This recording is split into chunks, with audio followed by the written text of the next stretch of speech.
Ang nakaraan sa tadhana.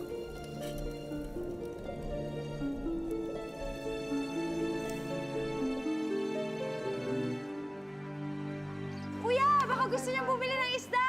Bilis-bilisan nyo dyan. Sige na, dalhin nyo lahat doon. Aling Dolor, Tay! inaalagaan naman po namin ang bahay. Eto, may court order. Kailangan nyo nang umalis dahil patatayuan ko na to ng resort. Gobyerno na mismo nagpapalaya sa inyo dito.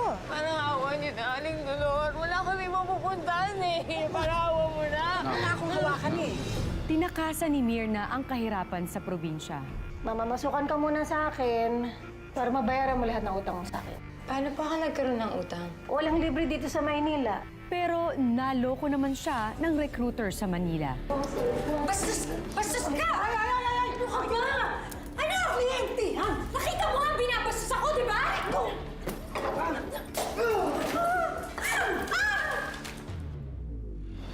Ayun siya, ma'am. Doon tumakbo. Alamin natin ang susunod na mangyayari sa pagpapatuloy ng tadhana.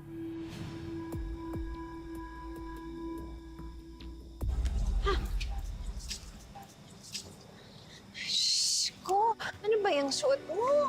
Mahiyahiya ka naman sa Diyos. Ano nangyari sa'yo? Hoy, okay ka lang ba? Sige, halika, halika. Naku. Tara.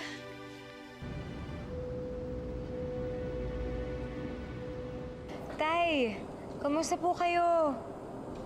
Opo, medyo nag-a-adjust pa lang ako dito sa Japan eh. Naintindihan ko, anak. Maraming salamat pala sa pinadala mo. Nakahanap na kami na matutuluyan. Maliit pero mas maayos kaysa naman sa tagping-tagping trapal doon. Mabuti naman po. Sige po, tawag na lang po ako ulit, Tay, ah. Wow, lamig naman dito sa Japan. Pawis na nga ako eh. Hanggang kailan ka ba magsisinungaling dyan sa mga magulang mo? Ewan ko pa po niyang. Siyempre, ayoko namang umuwi sa amin na talunan ako. Anong iisipin ng mga magulang ko? Lalo na ng nanay ko na umalis ako para sa wala. Ako, gusto ko pa naman silang bilhan ng bahay. Gusto ko silang alagaan. Hindi ko magawa ngayon. Bakit? Sa tingin mo ba may narating tong pagsisinungaling mo? Alam mo, sa totoo lang dapat ni-report natin to sa mga pulis eh. Yung nangyari sa'yo. Alam mo yan, si Aling Pilar, may mga kilalang pulis yan. Sigurado ako. Ayoko mapahamak ka pa. Bagay. Pero, Ponyang, salamat ha. Salamat talaga, tinulungan mo ako. Talagang laki ng utang na loob ko sa'yo. Kung di dahil sa'yo, hindi ko sila mapapadala ng pera. Ano ka ba? Hindi ka sa akin malaki ang utang na loob. Sa Diyos. Eh, mami, magsisimba tayo, ha? Wala.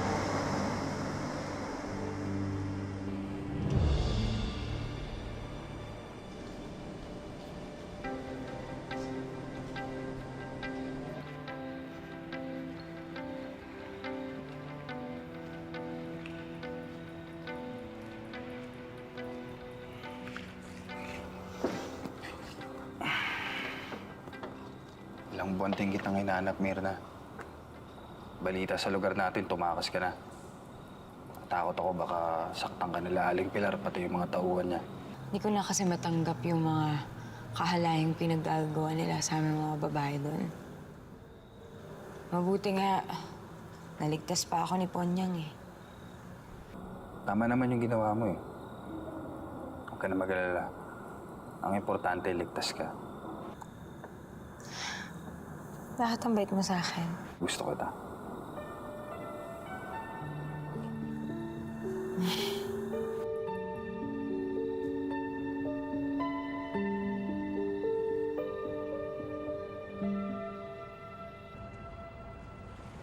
Pinilit-pilit mo kami ng ama mo na umalis ka dito sa probinsya. Ang sabi mo, gusto mo matupad ang pangarap mong mag-Japan. O bakit hindi ka tumigil doon? Bumalik-balik ka dito! May dala ka pang souvenir na naghihikaos din sa buhay. Esther, huwag mo ganyanin ang bisita natin. Taong marap sa atin si Lando. Ayan! Kaya nagkakaroon Ginaganyan ang anak mo eh. Kinukonsinti mo eh. Na hindi po ako nag-Japan. Ha?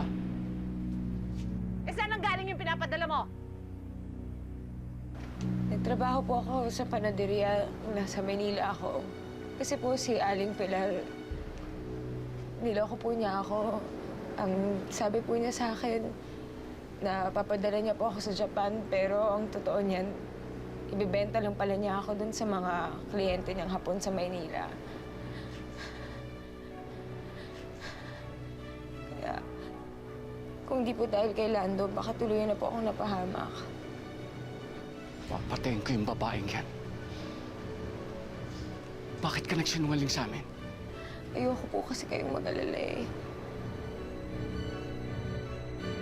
Tawarin mo ako, anak.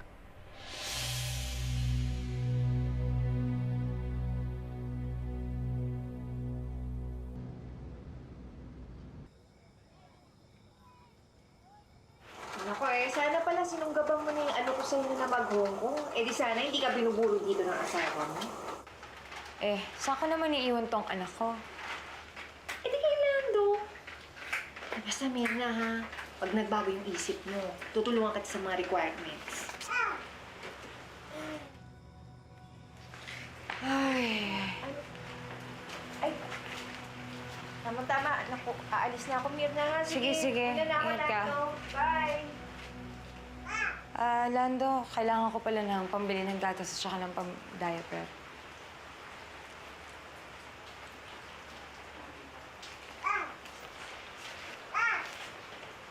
Ano? Kulang to. Yan lang kinita ko eh. Lando naman, hindi naman pwedeng ganito lagi. Magpapadala ba ako sa pamilya ko? Pamilya mo na naman. Kami ba ng anak mo, hindi mo kami pamilya? Ha? Mirna, inaasahan din kita. Wala ba sila mga kamay? Hindi ba sila marunong kumayod? Kapal ng mukha mo. Huwag mong pagsalitaan na ganyan ng pamilya ko. Hindi kita pinakasalan para buhayin ko ang pamilya mo! Lando, mag-a-apply ako ng DH sa Hong Kong.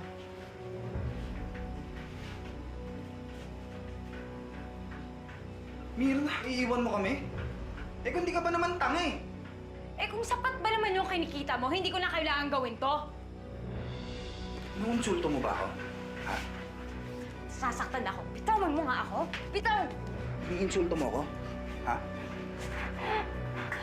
Bitawan mo ako.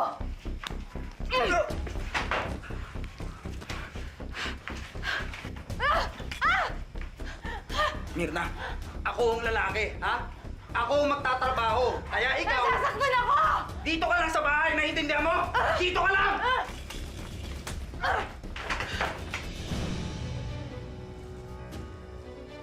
Yan ang huling beses na pagbubuhatan mo ako ng kamay!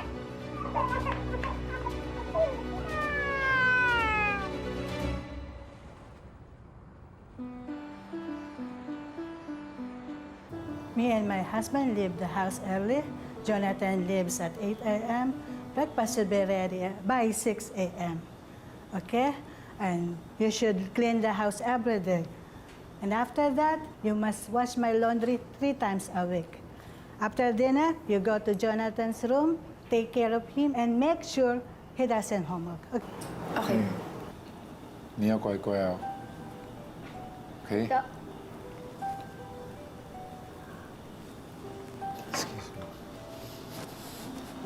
Hi, Jonathan.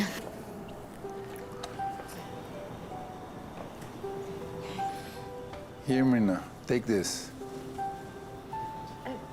But, sir... You can keep that. You can use that. And in case of emergency, you can call us. True. So you can contact your family too. But I'm not know how to use the... I'll teach you how. Thank you. Thanks, Jonathan. When I do my homework, I'm use pen and the paper only. No typewriter. Typewriter? Yeah, right. Do you have computer in your school? Computer? No computer. I'm not finished the high school. What's that? This is a mouse. You don't have this in the Philippines? Mouse, not that one. We have different kind of mouse in the Philippines. You want to try the computer? Here. I'm destroy the computer. Because you're nice to me, I will teach you.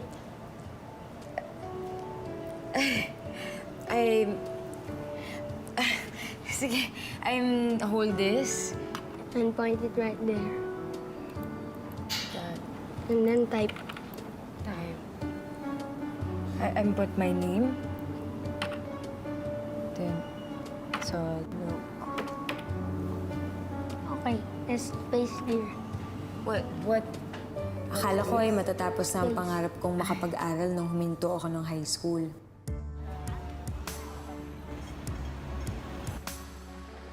There. Pero pagpunta ko ng Hong Kong, nalaman ko na malawak pala ang mundo. You want to search, use these letters. Hindi lang natatapos ang kaalaman sa classroom. Mismong alaga ko pa ang nagturo sa akin kung paano gumamit ng computer sa akin ngayon.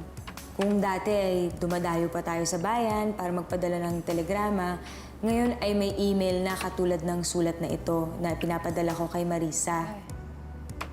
No. Click here. Yes. Naitay, ingatan niyo palagi ang inyong kalusugan at ikaw, Marisa, tapusin mo ang kolehiyo. Huwag kayong pasaway ni Karen, ha? Alagaan niyo si nanay at tatay palagi. Mirna. Nabubulol mo. Kain ka na, kumain ka na.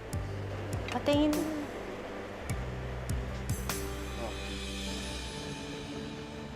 Sige. Lilista ko na lang to, tapos mamaya bayaran niyo ako, ha? Huwag niyo kalimutan, ha? Ayan. Baba. Uy, naglalala mo ba yun? Naku, lagi yan andyan. Tapos, kaya siyang naka-jacket, tinatago niya yung mga pasa-pasa niya. Masasanay ka na lang din. Sorry lang. Ate, sorry po, ah. Pero, ano po nangyari sa inyo? Nag-apply akong caregiver. Sabi ng agency, magiging personal nurse daw ako ng matandang may sakit. Pero pagdating sa bahay, Habang kinakausap ko siya, nanumbalik sa akin ang mga naranasan ko noon kay Pilar. Ayun siya, ma'am. Ate, hindi na kayo magsumbong sa konsulada. Hindi ko alam kung paano gagawin, kung saan. Hindi ko na alam. Ayoko na.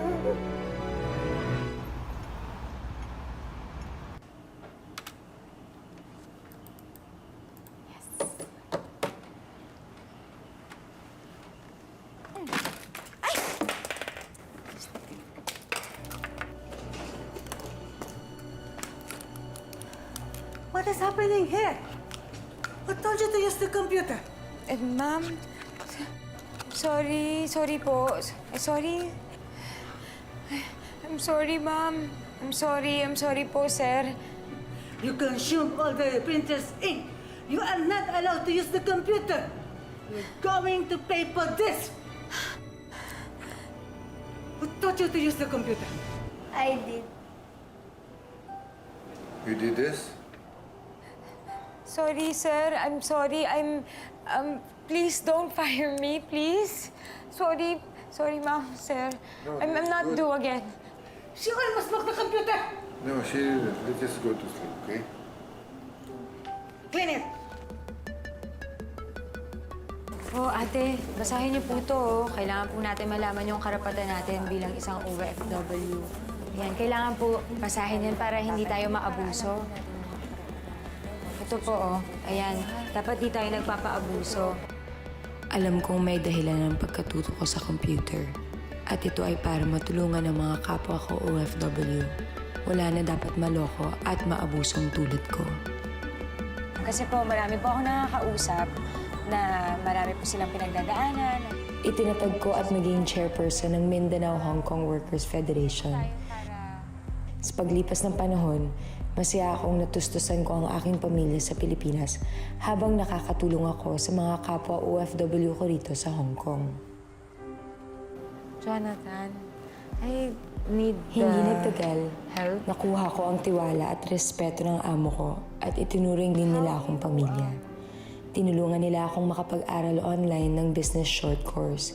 Dahil din sa kanila ay naging aktibo ako sa paglilingkod sa mga kapwa ko OFW.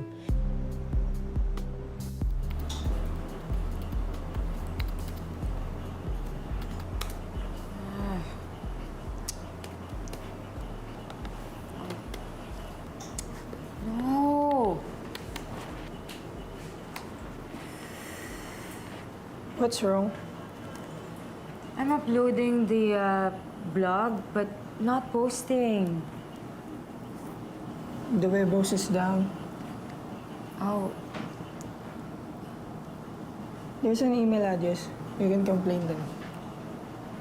okay. Thank you, Jonathan. Here. Thank you.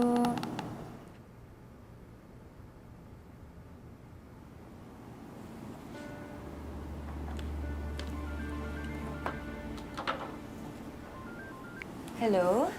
Ms. Mirna Padilla? Yes?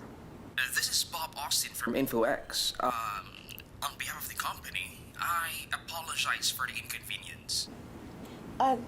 No, it's okay. Your team fixed it already. I'm glad to hear it, ma'am. We also reviewed your feedback based on the quality assurance questionnaire, and I am pleased with your inputs. That's why I'd like to formally invite you to apply to our company. Apply? Oh, yes. We are looking for quality assurance agents. I'm not sure, Mr. Austin, but I'm not qualified to do the job. We basically need end users of our product to regularly complain so that we can further improve customer experience. I can't do it because I'm only a nanny from the Philippines. Really? I used to have a Filipino nanny when I was a kid. I have the highest respect in your profession. She's been through a lot just to raise me and my brothers. Thank you. Just call me Bob. I hope you reconsider my offer. And if I can help you with your future plans in any way, Okay, thank you, Bob. I'll send you my personal email.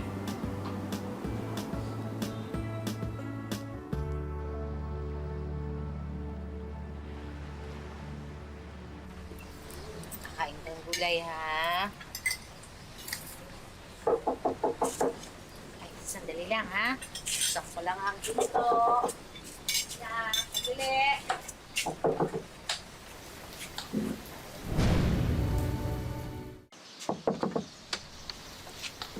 Ano ginagawa mo dito? Kukunin ko yung mga anak. Ano? Wala kang anak dito. Wala kang asawa dito. Umalis ka na. Alam nyo, kahit anong sabihin nyo tungkol sa akin, ako pa rin ang ama nila. Ang kapal ng mukha mo. Kati, halika rito. Hindi. Diyan ka lang. Huwag kang sasama. Hoy!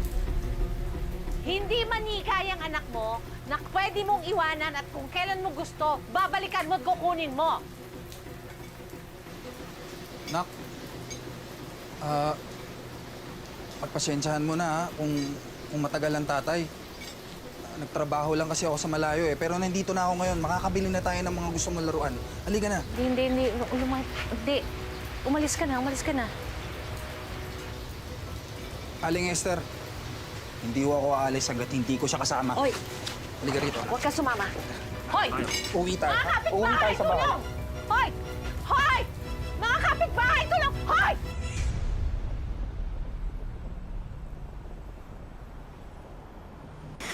I'm very sorry, Mom. Sir, I have to go back to my family. I understand, Tina. Mirna, will you come back? I'm going to miss you. gonna miss you too. Sorry.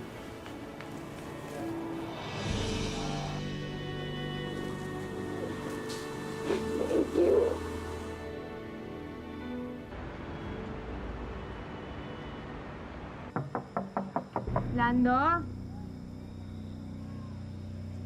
Lando, ilabas mo yung anak ko! Nasaan na yung anak ko? Tulog sa kwarto. Pinasyal ko sa bayan eh. Napagod. Buka.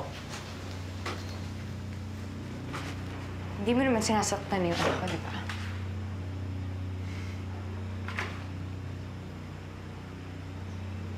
Alam ko, Mirna, hindi ako naging mabuting asawa sa'yo.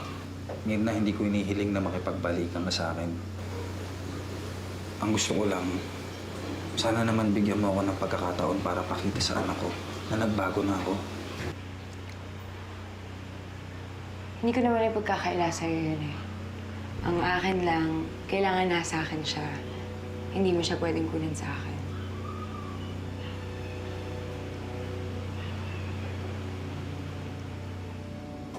Salamat. Alang-alang na lang sa anak natin. Pwede bang maging magkaibigan na lang tayo? Hindi naman yata ganun kadali yun, Lando. Pero huwag ka mag-alala. Ang kailangan ko lang naman, ibuhos mo yung pagmamahal mo sa anak natin. Yun lang hinihiling ko.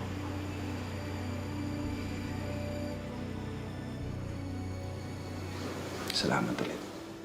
Nagdesisyon akong huwag nang bumalik ng Hong Kong at manatili na sa Pilipinas para sa aking anak. Si Bob ang nagbigay ideya sa aking itayo ito.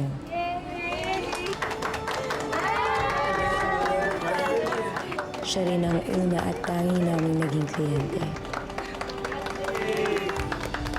Muli ko rin natagpuan si Laylay na nakatakas din kay Pilar. Siya ang isa sa mga inspirasyon ko para tulungan ang mga kapwa ko magkatrabaho para hindi na umalis ng bansa at mahiwalay sa kanilang mga pamilya.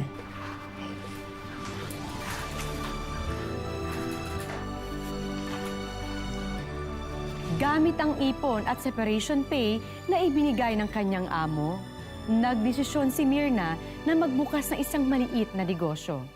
Pero hindi pangkaraniwan ang naisip ipundar ni Mirna. Bumili siya ng isang lumang computer, kumuha ng 2 niyang tauhan, at itinayo ni Mirna ang isang maliit na BPO company na magseserbisyo sa pag-aayos ng mga computer software. Pumatok kaya ang negosyo o malugi lang at masayang ang lahat ng pagod at pinag-ipunan niya?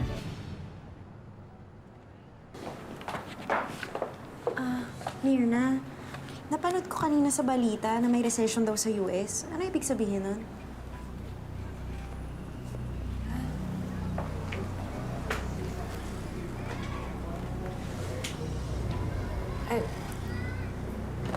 Hello?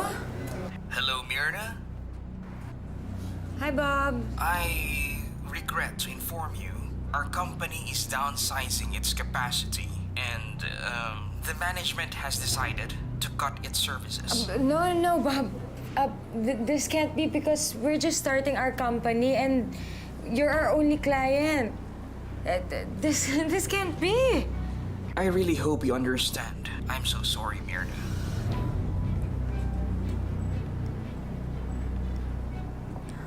Mirna, lahat ng inipon mo, ibinuhos mo dito. Paano na yan? Anong gagawin natin? Lalaban tayo. Hindi tayo susuko.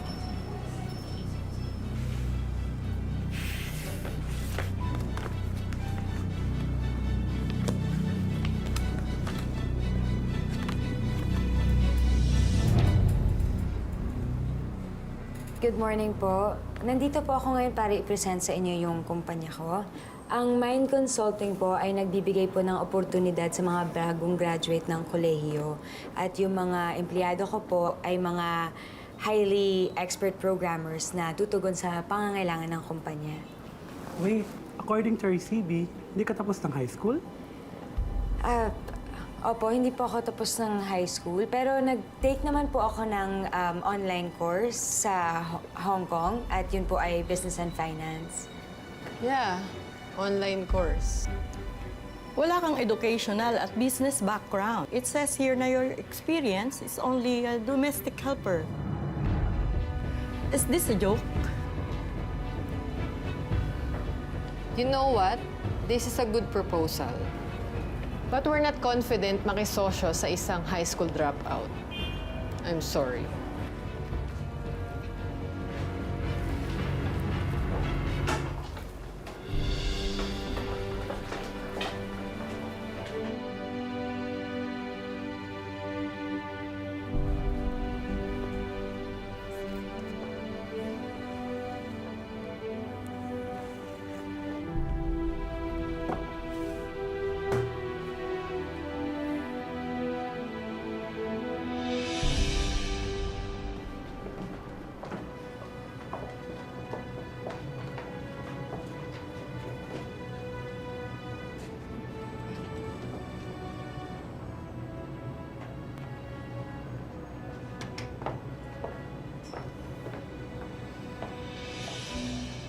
O nak, nag-alala lang ako eh.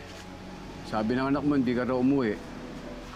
Masyado ako nakatutok sa kumpanya mo ah. Huwag mo namang pabayaan ang sarili mo. Sorry po. Nak? May problema ba? Tay, parang masyado yatang mataas yung mga pangarap ko. Siguro nga tama yung sinasabi nila na hanggang katulong lang ako. Nak, huwag ka nang umiyak. Andito lang kami para sa'yo. Alam ko po. Salamat, Tay. Sige po. Tawag mo lang po ako.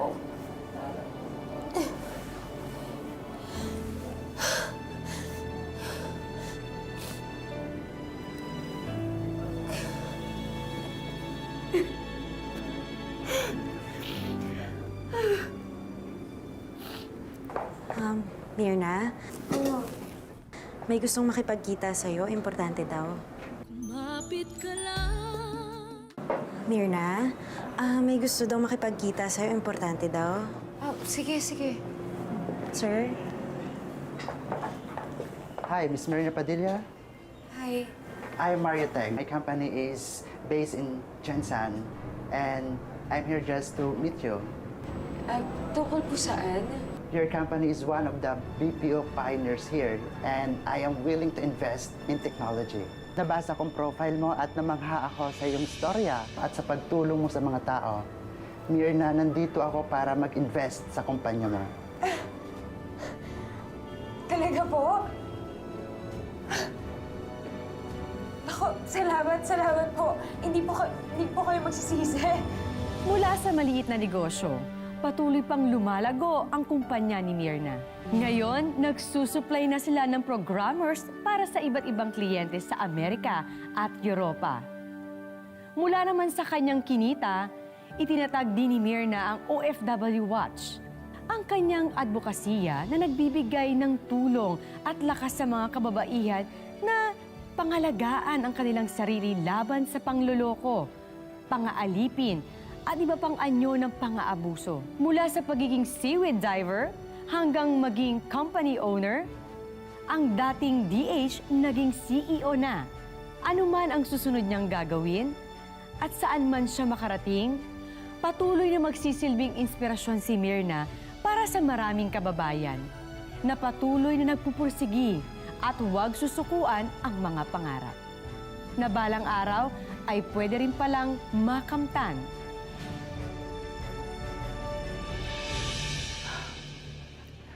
Malapit nang dumating ang nakabili nitong bahay natin. Ay! Mrs. Guevara. Attorney!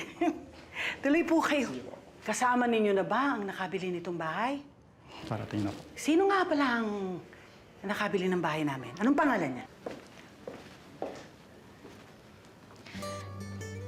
Mirna Padilla po. Mirna? Aling Dolor, parang awa niya na. Huwag mo akong hahawakan. Eto, may court order. Kailangan nyo nang umalis dahil patatayuan ko na to ng resort. Gobyerno na mismo nagpapalaya sa inyo dito. Parang awa niya na, Aling Dolor. Wala kami mapupuntahan eh. Parang awa mo na. Wala akong hawakan eh. Mirna? Apo. Kumusta po, Aling Dolor? Daisy. Mirna, patawarin mo ako sa mga nagawa ko sa iyo. Patawarin mo. Aling Dolor, wala na po yun. Kalimutan na po natin yun. Ang importante, buo kami ng pamilya ko. At nakaahon po kami. Daisy, pag kailangan mo pala ng trabaho, may opening sa kumpanya ko, ha?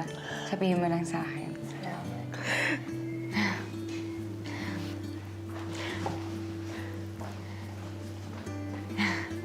Nay.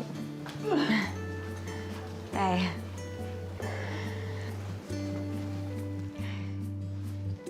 Ito nga pala yung regalo ko po sa inyo. Salamat na. Salamat, anak. O naman po. Halika.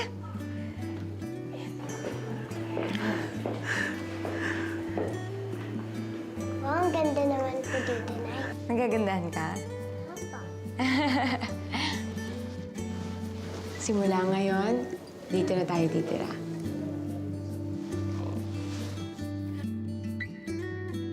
Magandang hapon, ako po si Marian Rivera.